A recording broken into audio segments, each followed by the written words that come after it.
Quick Dick coming to you from Saskatchewan, and today we are talking about the evolution of agriculture. Now we talk about all kinds of things in agriculture and how they've evolved. Crop rotation planning, fertilizers, GMOs, glyphosates, or even regenerative farming. But that would not be Quick Dick style, because Quick Dick Productions likes to include all agricultural technicians, and if there is one thing that we have all witnessed evolve, it is the farm tractor.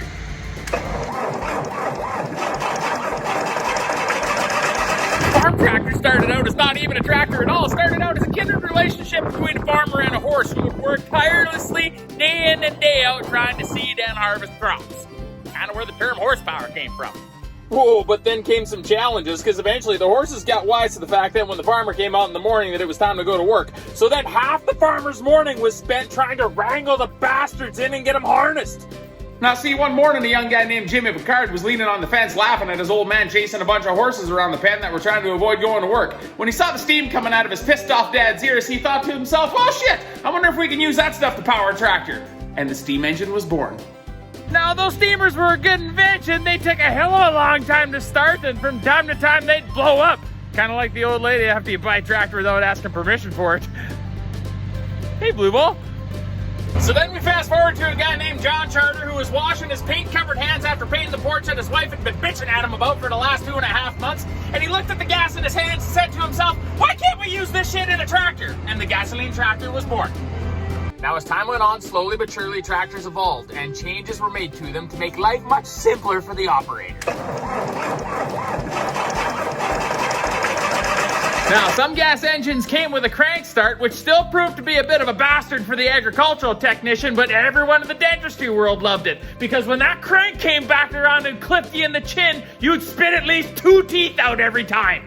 Well, then some tractors switched over to the diesel engine, and along with that came the gas pump engine to start the diesel engine. A gas and a diesel. Can you imagine how many times gas got put in the diesel and diesel got put in the gas? Talk about bi-fuel. Yeah, and of course, along with the integration of the diesel engine into the tractor came the agricultural technician's secret weapon, ether.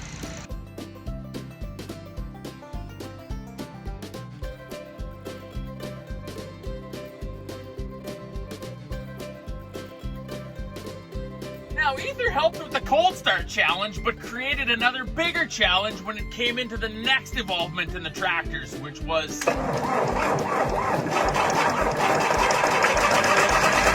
How are you supposed to empty half can into the intake of diesel engine a tractor that's got a cab on it?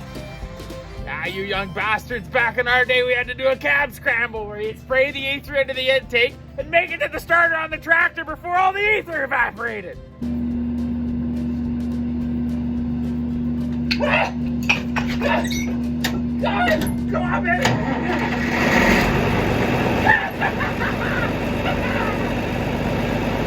now you kids got your fancy mounted cans with an in-cab button. Heaven forbid you get out of the cab. Kids these days. Another development was climate control. What? Because nothing complimented an obscene amount of dust and heat in a cab than having a bunch of lukewarm air blown on you at the speed of a fart.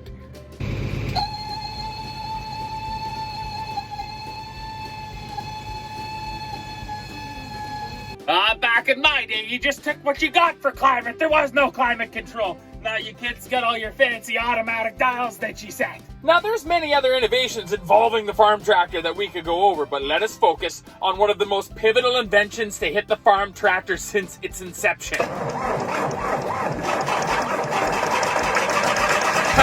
course, GPS has changed the face of agriculture to date as we know it. To keep things in a perfect line, agricultural technicians of the past would pick a stationary point on the horizon, have foam drop out of the ends of the booms of their sprayer, or even throw rolls of ass wipe out of an aerial application in order to know where they had been. Now, not only was keeping things in a straight line a point of pride for all agricultural technicians, it was also the easiest way to make fun of your neighbor.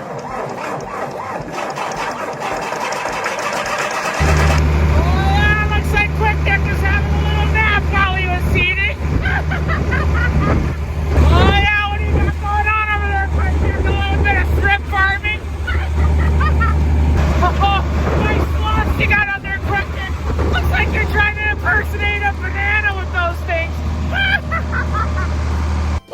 challenges are long gone, and nowadays with GPS, you see agricultural technicians doing shit like this.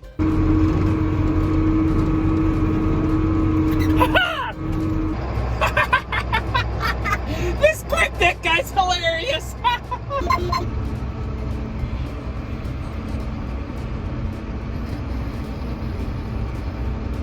Where are we headed, folks? Well, looking at where we started and then where we're at now, Quick Dick would say the sky is the limit. Flying tractors? Maybe. This is Quick Dick McDick signing off, reminding you, technology's played a pretty big factor when we look at the evolution of the farm tractor. We'll catch you next time.